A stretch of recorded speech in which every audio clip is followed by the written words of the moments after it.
लड़की की गैर वाजिब जुस्तजू सुन, जुस्तजू अर्थात ऐसी खोज, ऐसी तलाश सुनकर भगवान कुछ ऐसी अफरा तफरी में आ गए कि एक न दो, पूरी 5 कन्याएं एक के बाद एक धरती पर उतार दी।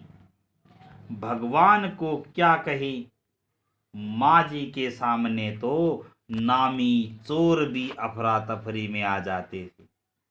माँ जी और नामी चोर का किस्सा होश संभालने के बाद मैंने कई बार सुना था।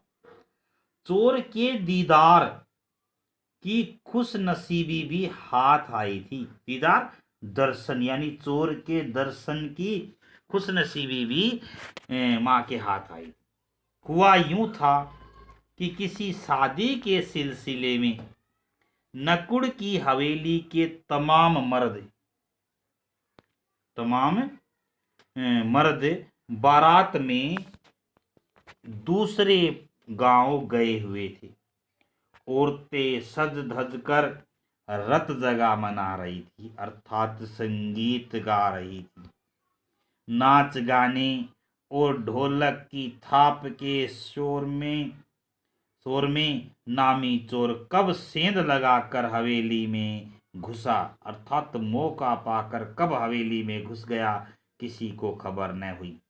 पर चोर था बदकिस्मत। जिस कमरे में घुसा उसमें माँ जी सोई हुई थी। औरतों के शोर से बचने को वे अपना कमरा छोड़ दूसरे में जा सोई थी।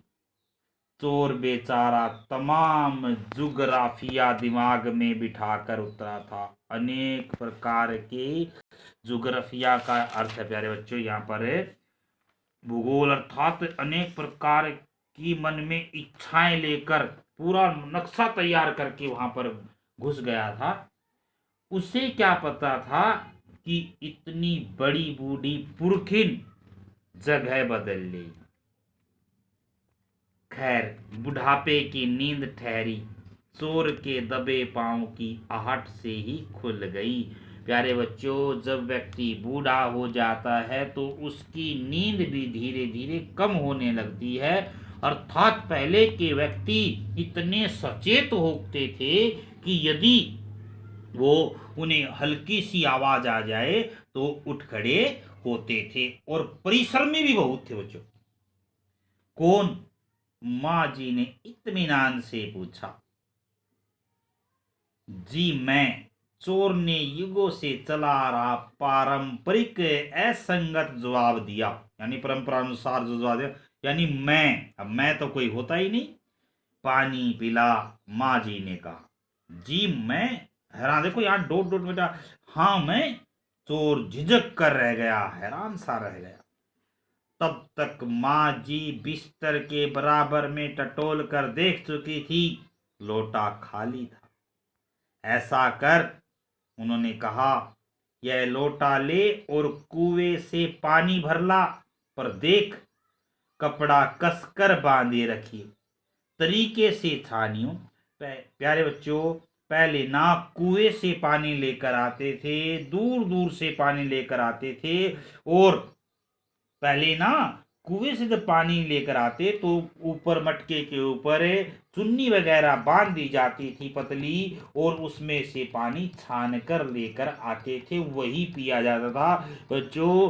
पहले यानी पानी में जो प्रोटीन थे वे हमारे शरीर में प्रवेश कर जाते थे, लेकिन आज ये आरओ जो हो गया है, इसमें बहुत अधिक पानी हमारा बर्बाद हो रहा है, और हम वो प्रोटीन भी नहीं ले पाते। लेकिन समय की मांग के अनुसार हमें आज समय के अनुसार बदलना पड़ रहा है। चोर घबरा गया। अंधेरे में इन्होंने कैसे जाना कि उसके मुंह पर कपड़ा बंधा है और कमर में भांग। भांग होता बेटा नशीला पदार्थ होता है। भगवान से उनका तार जुड़े होने की खबर उसे थी, पर बुढ़िया भांग भी छानती होगी, एकदम यकीन न हुआ। इसी से कुछ हैरान परेशान सा हो उठा। जल्दी कर भाई। तभी माँ जी ने कहा, बड़ी प्यास लगी है। पर मैं तो चोर हूं, उसने बता दिया, मैं तो चोर हूं। मारे घबराहट और धर्म संकट के चोर सच कह गया। हुआ करे, माँ ने कहा हुआ करे, चोर है तो कोई बात नहीं। माँ जी ने कहा, प्यासे को पानी तो पिला, पर देख मेरा धर्म न बिगाड़ियो। लोटे के मुंह से कपड़ा न हटाइयो, हाथ रगड़ कर धो लीजो और पानी कपड़े से छान कर भरियो। फिर भी चोर को आदेश दे रही है, देखो इतना होने पर भी। आप चोर के हाथ का पी लोगी, कहा न, रगड़ कर धो लीजिए, यानी हाथ रगड़ कर धो लीजिए। सब नाच गाने में लगे हैं, तेरे और भगवान के सिवा कौन धरा है जो पिलाएगा। भगवान वहीं कहीं उसके बराबर में धरे हैं। सुनकर चोर कुछ ऐसा अकबकाया, ऐसा हैरान सा हुआ कि लोटा उठाकर चल दिया। पूरी एहतियात के साथ, पूरे प्रिय के साथ पानी भरकर लोटा तो पहरेदार ने धर दबोचा, पकड़ लिया उसे। कुएं पर देख लिया गया था। तब माँ जी ने लोटे का आधा पानी खुद पीकर बाकी चोर को पिला दिया और कहा, एक लोटे से पानी पीकर हम माँ बेटे हुए।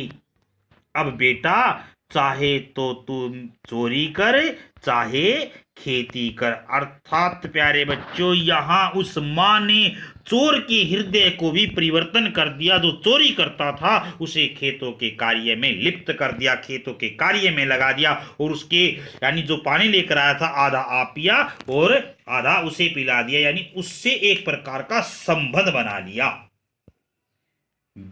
बेटा बेचारा किस लायक रह गया होगा। सो रोमांचक धंधा छोड़ खेती में लगा। सालों साल लगा रहा। जब मैंने उसे देखा तो बड़ा बड़ा भला मानुस बूढ़ा लगा। मुझे डरा डरा हैरान सा। अब खानदानी विरासत कहिए, विरासत बेटा जो हमारे पूर्वजों से हमें धन दौलत बिना परिश्रम के प्राप्त हो जाती है, उसे विरासत कहते हैं। प्रश्न सुन लो, यहाँ विरासत किसे कहते हैं। अब जो हमारे पूर्वजों से हमें बिना परिश्रम करे धन दौलत प्राप्त हो जाती है, उसे विरासत कहते हैं। जीवाणुओं का प्रकोप, उन दो सन की बूढ़ियों के बीच में मैं अच्छी फंसी। एक तरह माँ जी के चलते अपने लड़की होने पर कोई हीन भावना मन में नहीं उपजी, दूसरी तरफ नानी के चलते देश की आजादी को लेकर नाहक रोमानी ही रही, अर्थात व्यर्थ में ही परिश्रम करती रही।